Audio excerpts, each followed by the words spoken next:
सवाल दिया है the standing wave ratio of a 75 ohm transmission line used to feed a 300 ohm resistive load will be. यहाँ देखिए जो ट्रांसमिशन लाइन है उसका रजिस्टेंस है 75 ओम तथा ट्रांसमिशन लाइन जिस लोड को फीड कर रही है उसका मान है 300 ओम। देखिए एक होता है वोल्टेज स्टैंडिंग वेव रेशियो, इसका मान होता है 1 + रो बटा के 1 - रो।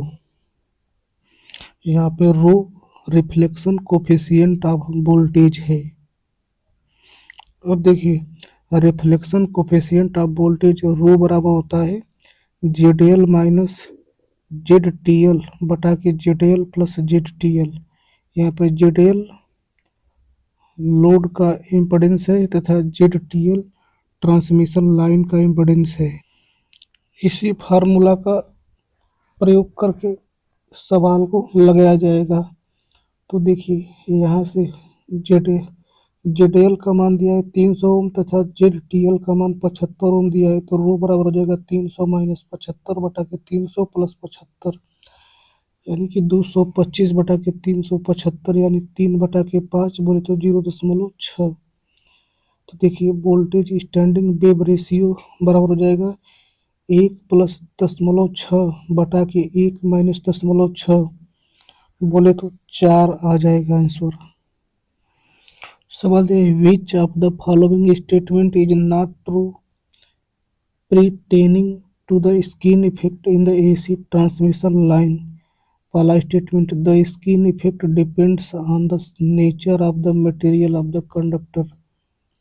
तो यह बात सत्य होगा क्योंकि स्किन इफेक्ट बराबर होता है करड़ी में F गुणे म्यू आर गुणे सिग्मा तथा सिग्मा बराबर होता है 1/रो। रो जो होता है वह कंडक्टर के मटेरियल को प्रदर्शित करता है, अतः पहला वाला मतलब कि सत्य होगा। अब देखिए दूसरा वाला the skin effect is less for the solid conductor than standard conductor. तो यह वाला बात गलत है।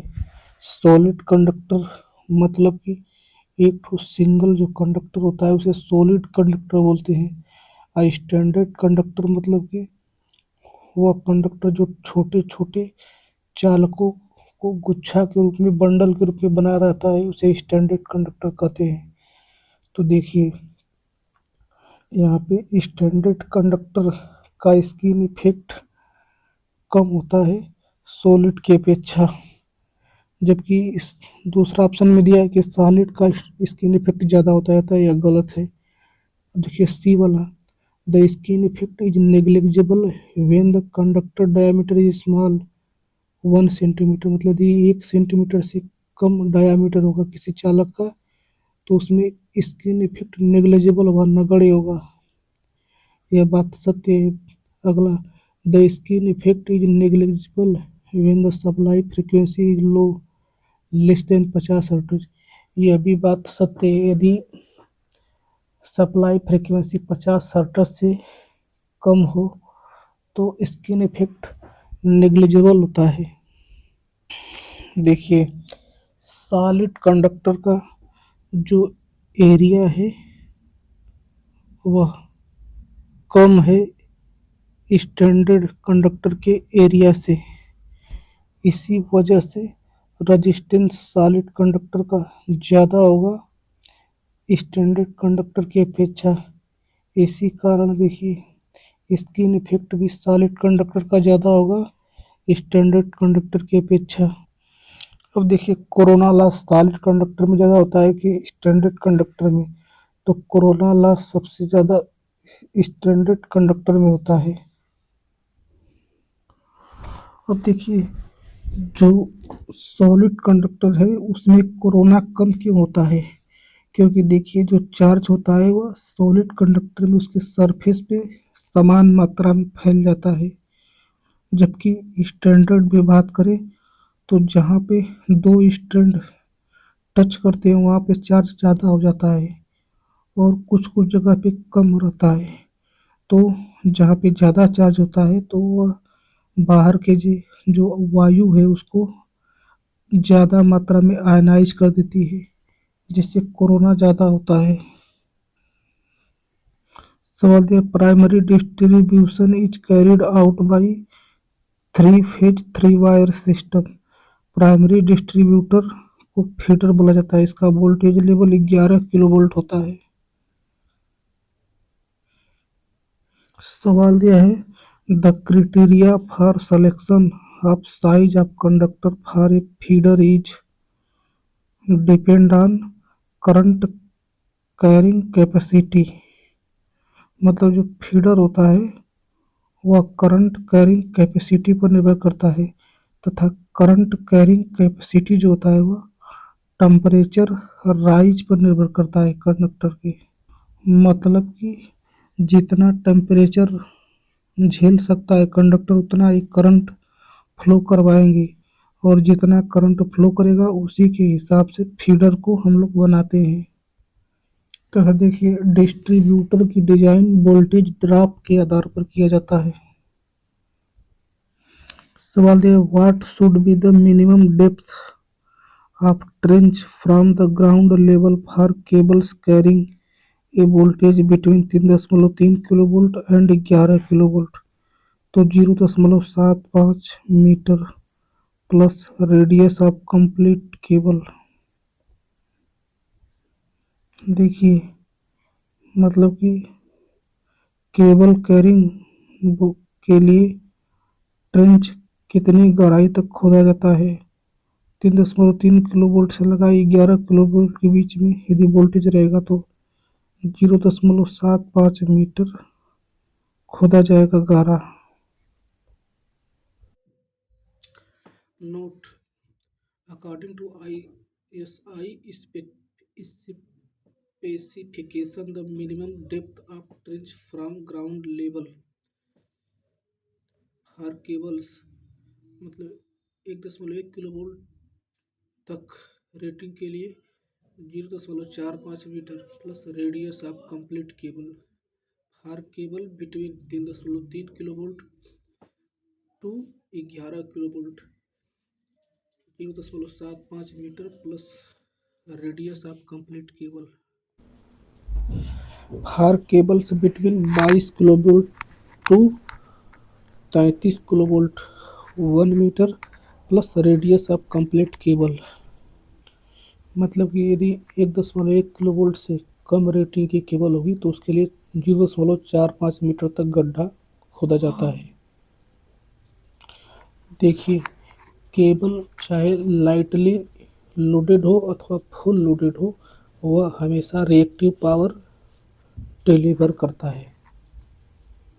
लेकिन ओवरहेड लाइन की बात करें तो ओवरहेड लाइन जब फुल्ली लोडेड हो तो उस समय इंडक्टिव इफेक्ट ज़्यादा डोमिनेट करेगा, अतः वह रिएक्टिव पावर को एब्जॉर्ब करेगा। लेकिन यदि लाइटली लोडेड हो तो उस समय कैपेसिटेंस जो है वह डोमिनेट करता है, इस वजह से वह रिएक्टिव पावर को एब्जॉर्ब करता है। The bedding on a cable consist of impregnated paper type, hessian tape, jute stands आदि सबका यूज करते हैं। देखिए, voltage grading of cables specify the safe voltage that the insulation of cable can withstand. मतलब cable जो cable का जो insulation होता है वह कितना वोल्टेज झेल सकता है, उसको वोल्टेज ग्रेडिंग ऑफ केबल बोला जाता है। देखिए, हम लोग किसी भी केबल का ग्रेडिंग करते हैं ताकि जो स्ट्रेस है वह यूनिफॉर्मली बट सके। देखिए, स्ट्रेस क्या होता है, तो स्ट्रेस इलेक्ट्रिक फील्ड इंटेंसिटी को ही स्ट्रेस बोला जाता है। तो देखिए, केबल का ग्रेडिंग इसीलिए करते हैं ताकि पूरा इलेक्ट्रिक फील्ड इंटेंसिटी, बोले तो डाइलेक्ट्रिक स्ट्रेंथ, पूरे के पूरे केबल के पार्ट में डिस्ट्रीब्यूट हो सके। सवाल है, a load power factor of 0.95 lagging implies reactive power demand of. देखिए यहाँ पे cos फाई का मान दिया है 0.95, तो यहाँ से फाई का मान हो जाएगा 18.16 अंश। तो देखिए यहाँ से tan फाई का मान हो जाएगा 0.33 हो जाएगा। तो चूंकि हम जानते हैं tan फाई बराबर होता है Q बटा के P, तो देखिए यहाँ से रिएक्टिव पावर Q का मान हो जाएगा 0.33 किलो वोल्ट एम्पियर रिएक्टिव पर किलोवाट, मतलब 1 किलोवाट के लिए, इसीलिए पी का भाग लगाया गया है। इस रिलेशन को याद रखें। फिर दूसरा देखिए, यदि फाई बराबर 36.86 हो तो कास फाई का मान 0.8, साइन फाई का मान 0.6, टेन फाई का मान 3/4, बोले तो 0.35। अब देखिए फाई का मान 53.13 हो तो कास फाई बराबर 0.6, साइन फाई बराबर 0.8, टेन फाई बराबर 4/3।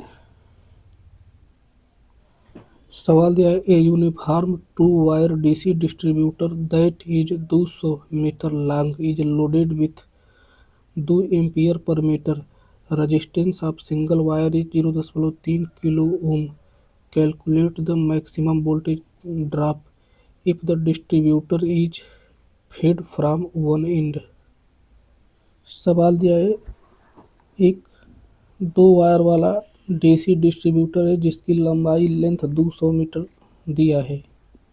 इसको लोडिंग किया गया है 2 एम्पियर पर मीटर, मतलब कि 1 मीटर में 2 एम्पियर की करंट, तथा रेजिस्टेंस ऑफ सिंगल वायर 0.3 ओम पर किलोमीटर, मतलब 1 किलोमीटर का 0.3 ओम रेजिस्टेंस है। देखिए यहाँ पे दिया है सिंगल फेज जो लाइन है उसका दिया है। यहाँ पर देखिए एक ठो लोड लगा हुआ है। देखिए एक ठो ऊपर वाला जो वायर है उससे भी लाइन होकर जाएगी तथा नीचे जो है वायर उससे भी लाइन होकर जाएगी। तो देखिए जो ऊपर वाले का रेजिस्टेंस दिया 0.3 ओम पर किलोमीटर, तथा तब नीचे वाला का भी रेजिस्टेंस हो जाएगा 0.3 ओम पर किलोमीटर। तो देखिए अब टोटल रेजिस्टेंस हो जाएगा 0.6 ओम पर किलोमीटर। देखिए एक ठो फार्मूला होता है maximum voltage drop if the distributor is fed from one and. तो इसका फार्मूला होता है आई आर बटा के 2, कैपिटल आई आर बटा के 2।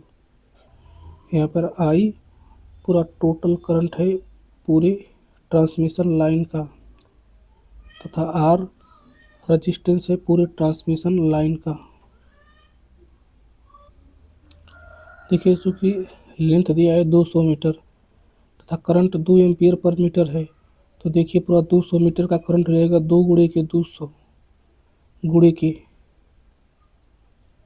देखिए यहाँ पे रेजिस्टेंस दिया है 0.6 ओम पर किलोमीटर, तो ये हो जाएगा 0.6 गुणे के 200 को मीटर में बदल देंगे तो हो जाएगा 0.2 किलोमीटर, यानी 0.2 बटा के 2।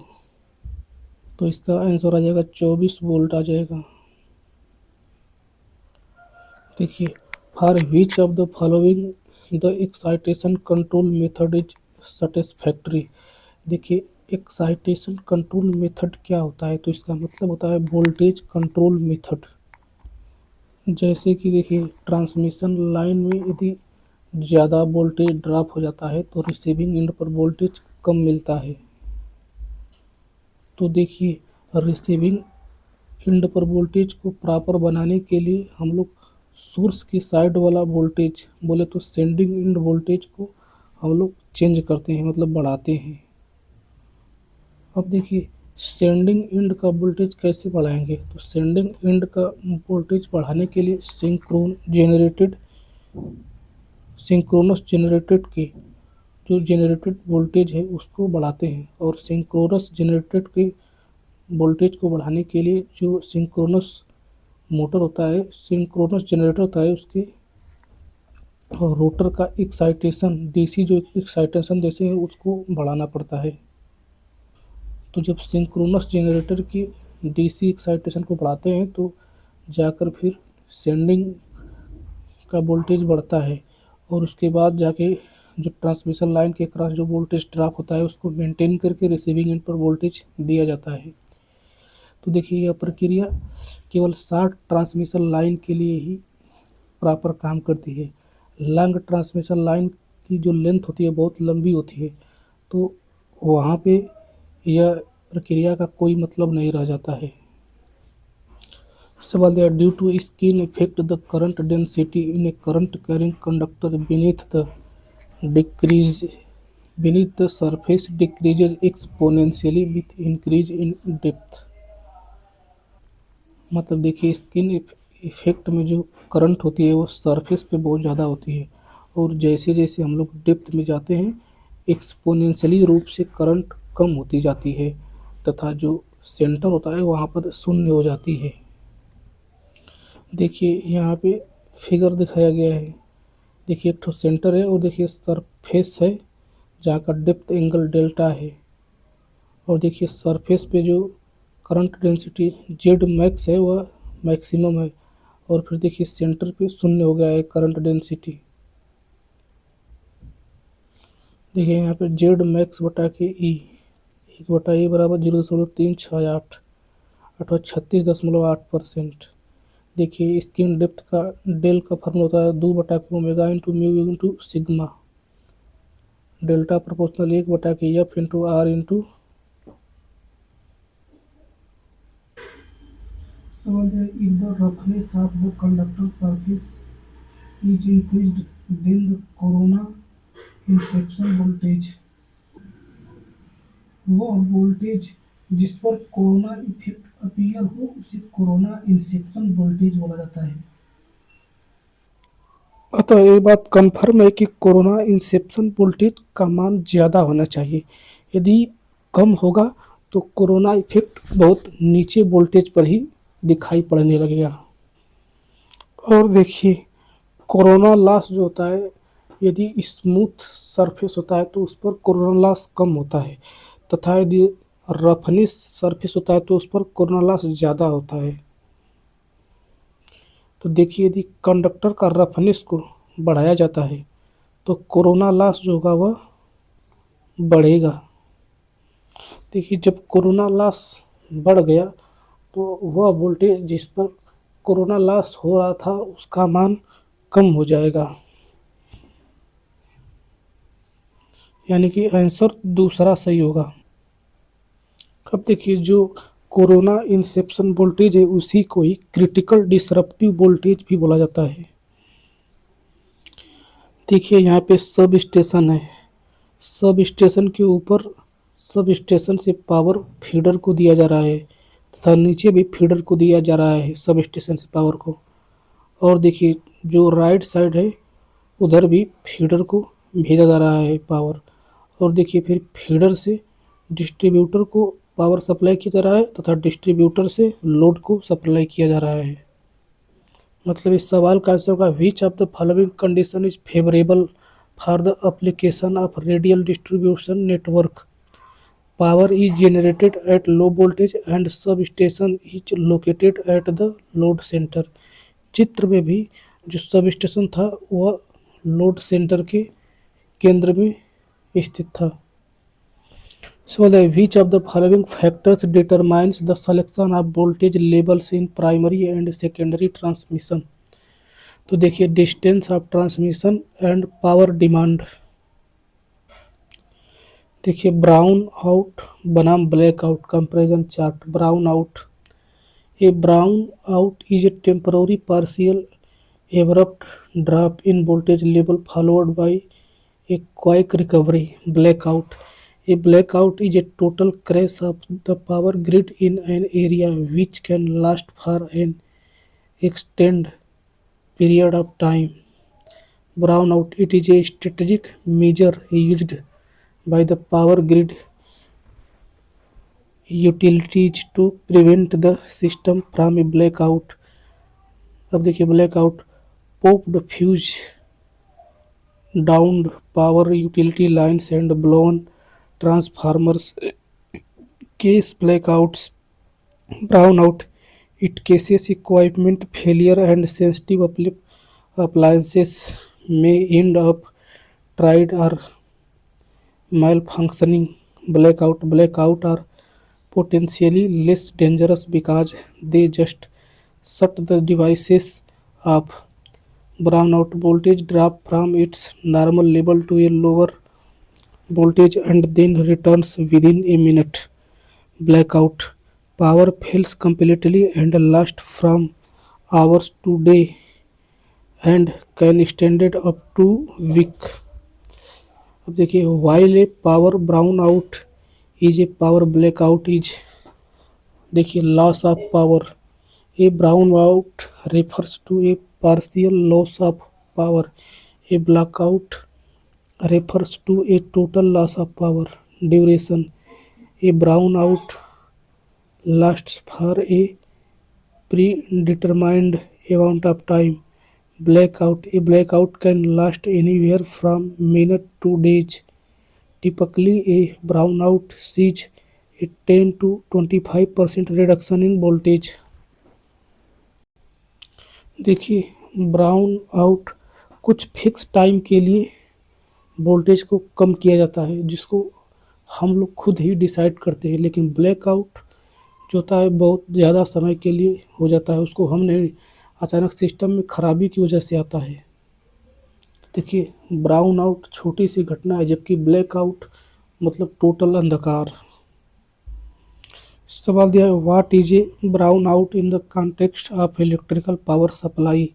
ए drop in the electrical power supply casing A drop in voltage.